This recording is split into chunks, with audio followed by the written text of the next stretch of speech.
Recently, I asked you guys what are some unpopular opinions you have about GTA Online, and now I'm gonna read them out. But first, I'm going to share my unpopular opinion so you can roast me along with all the other people in this video. So, what is my unpopular opinion? I believe that Rockstar Games does not get enough credit for the incredible job they've done on GTA Online. To this day, it is one of the best multiplayer experiences out there, and over the past 10 years that it has been active, we have seen an incredible amount of content made by YouTubers, streamers, etc. And a lot of people have had a lot of fun with their friends or by themselves over that time period. It's very rare to see games stand the test of time like GTA has, and people hating on Rockstar now because the DLCs aren't as good as the last one when it's been 10 years are just a bit stupid in my opinion. Alright, time to roast me in the comments. But now on to you guys. Starting off with Phantom Films 01, and they say that the Cayo Perico heist ruined the game. Personally, I kind of agree. I agree because I do think the grind aspect of GTA Online is a big negative. However, I can't fully agree because I've played GTA Online post Cayo Perico and pre Cayo Perico, obviously. But my pre-time, so before Cayo Perico was added, I never really tried to make money. I never really tried to get businesses. All I did was race and play game modes with my friends. So I don't really know what it was like back then for someone who liked to grind and get money. For those people, they may love Cayo Perico, but for others, they may hate it because it kind of just makes the game such a linear, single thing you can do as the best money maker out there. In a lot of other MMORPG type games where you make money, there's multiple methods, but with GTA, it seems like Cayo Perico is the only way to go if you want to be efficient, and I kind of think that maybe ruins the way you play the game a little bit, but let me know what you guys think down below. Next up, we have Hubert Gas 2075, and they say that GTA 6 is overrated and should not be released, and they should focus on GTA entirely instead. Now, it's a bit of a weird one because how can you call something overrated if that thing hasn't even been released yet? If you think the idea of GTA 6 is overrated, then sure, but like, did people used to think GTA 5 was an overrated thing when GTA 4 came out? No, like, people love the game, so they want a new version of it with updated,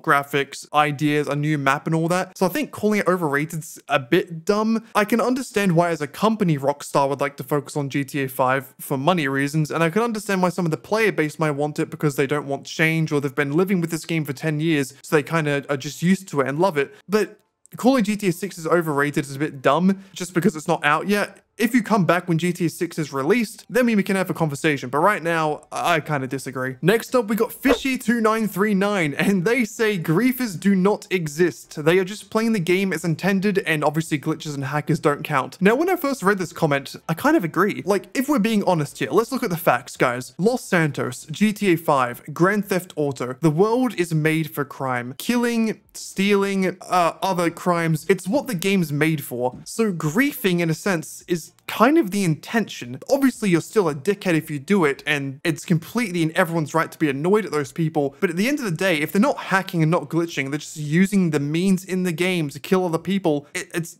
kind of a correct opinion in my opinion. Let me know what you think in the comments, because I think Fishy's onto something here. Obviously, no one likes griefers, but no one likes murderers either. So like, Spiritor9686 says that I am fine with the drip feed for the most part, within reason obviously, but could you imagine the complaints about the game without drip feed? It's not much, but it's something. If they just dropped DLC as a whole and dipped for months on end, the player base would plummet. Now, this has 9 likes, which obviously isn't a super amount, but it's probably the most liked comment on this post, so a few of you seem to agree with him. I personally see where he's coming from, but I disagree. The reason why I think drip feed nowadays is so expected is because of the Battle Pass era of gaming. If you know what I'm talking about, basically, I think Fortnite was either one of the first or the big first game that really had a Battle Pass that made it like a mainstream thing. Like every season you have new items you can get. And obviously the drip feed isn't a Battle Pass, but it's kind of similar in the way that you kind of consistently get new stuff throughout your playtime. Now, back in the day, I think back to games like Modern Warfare 2, Black Ops 2, you had map packs, right? So if you ever played Call of Duty, when you first get the game, there would be something like 10, 12 different maps you can play on. And then twice or maybe 4 times a year, there'd be big releases where they release a new 4 maps and maybe like a weapon or 2. And back then, that would keep players going for months on end. It would be new content, it'd be great. But because people have gotten so used to drip feed or battle pass, whatever you want to call it as a system, we've gotten to the point now where people's attention spans within gaming are so low that if there's not a new thing almost every single day, they won't play it anymore. I think if GTA never went down this route with drip feed content and just stayed with big updates maybe 3, 4 times a year, I don't think people would see it as a problem. Imagine Drug Wars DLC. Instead of having part 1 and part 2 with drip feed, imagine that was all one giant update released around Christmas. I think that would keep players going for enough time because you'd have something like 20 plus cars, you'd have 10 missions, a new business, and it would be great. And you do an update of that size 3 or 4 times a year. I think if you did that, not having drip feed wouldn't be a problem at all. Obviously, you could still have the weekly updates, which change what discounts are out, what double money there are. But apart from that, I don't think having drip feed is a necessary thing in gaming. It's just something we've gotten accustomed to. So when you take it away, it's like we're a druggie looking for our next hit, basically. That's my opinion, though. Let me know what you think. I'm not someone that really keeps up with drip feed content anyway, so it doesn't bother me in the first place. But if you're a really active GTA player,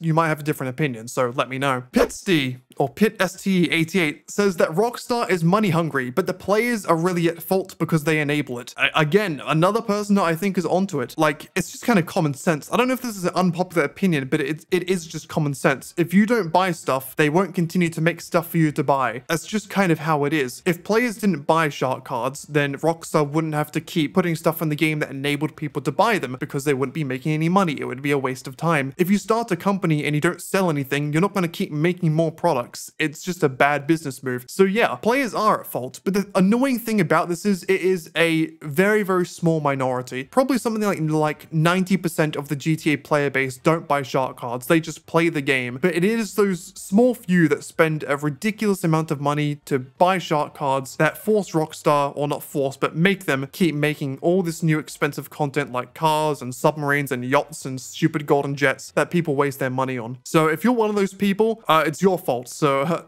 lol, please stop. We don't like it. Matt Tanner 5085 says that GTA 4's attention to detail was better than GTA 5. Now, I did play GTA 4 back in the day, but it's been a long time since I did play it, and my memory's kind of a bit fuzzy, so you guys are gonna have to argue in the comments on this one. Just from a little bit of basic background research, I think GTA 4 and GTA 5 have different areas where they care about the attention to detail. I think inherently because GTA 5 is a bigger game, the attention to detail in some areas are lost. For example, I know for a fact that GTA 4's vehicle damage is a lot more realistic than GTA 5's, but then again, GTA 5 has bikes that you can glide around the world on, so I don't know how much their realism really mattered there. Where GTA 4's attention and detail kind of ruled supreme, you could argue that the scope and scale of GTA 5 was more important in the end. But at the end of the day, with a game like this, I don't know if attention to detail is super important. Obviously with some things it is, but if you're really caring about how exactly the, damage of your vehicle looks, or if you pop a tire, does the car drive as accurately? I feel like it's not the biggest concern with the way these games are sort of made. If GTA 4 and GTA 5 or the series in general was a more linear story-based game, you could definitely see this as an issue, but the way it is being an open world sandbox, personally I don't think it's much of an issue. But you let me know if that's an unpopular opinion or not, because I just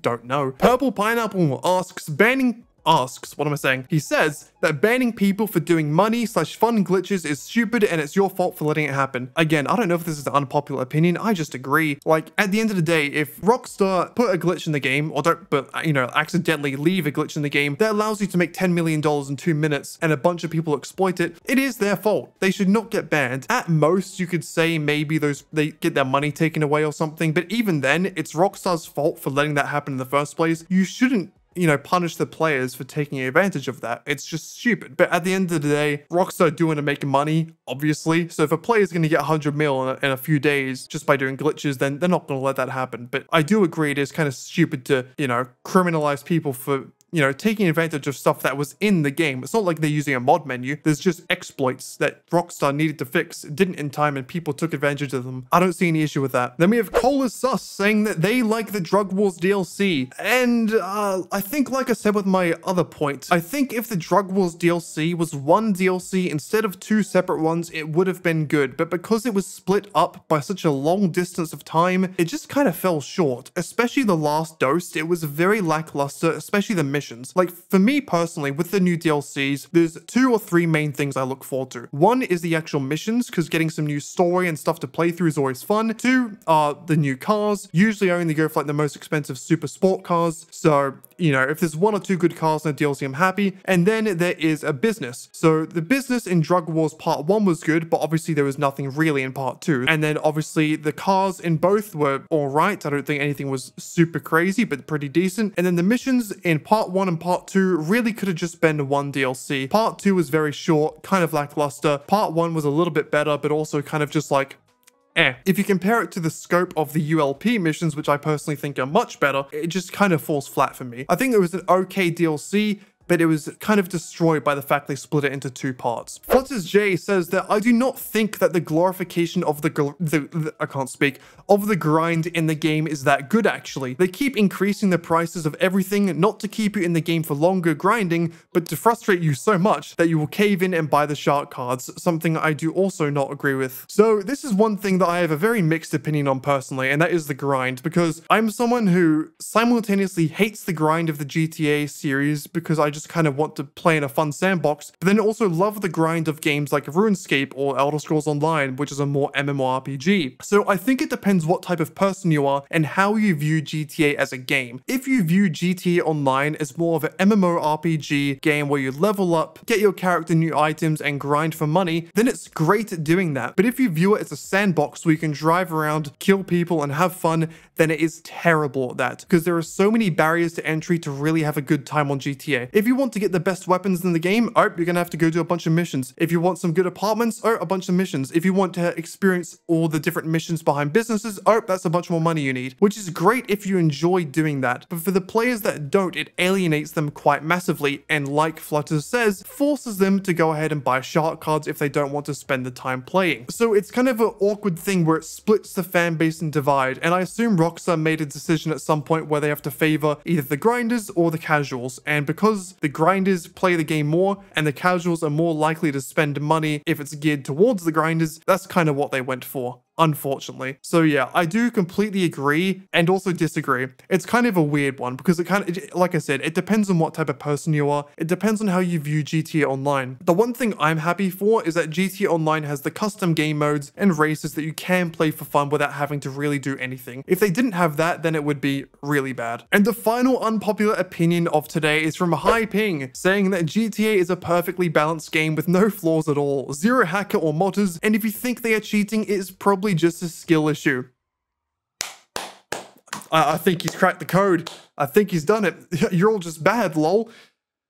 Yeah, I don't know what else to say. I think he's just right. So guys, that is the end of the unpopular opinions. If you want me to make another part of this video series or whatever, put a bunch of your unpopular opinions in the comments below, and if there are enough good ones, I can go ahead and make another video, or maybe another few videos if you enjoy this. At the end of the day though, if we all enjoy the game to some degree, or at least if you enjoy watching my videos on it, thanks for the views, then I think it's all good.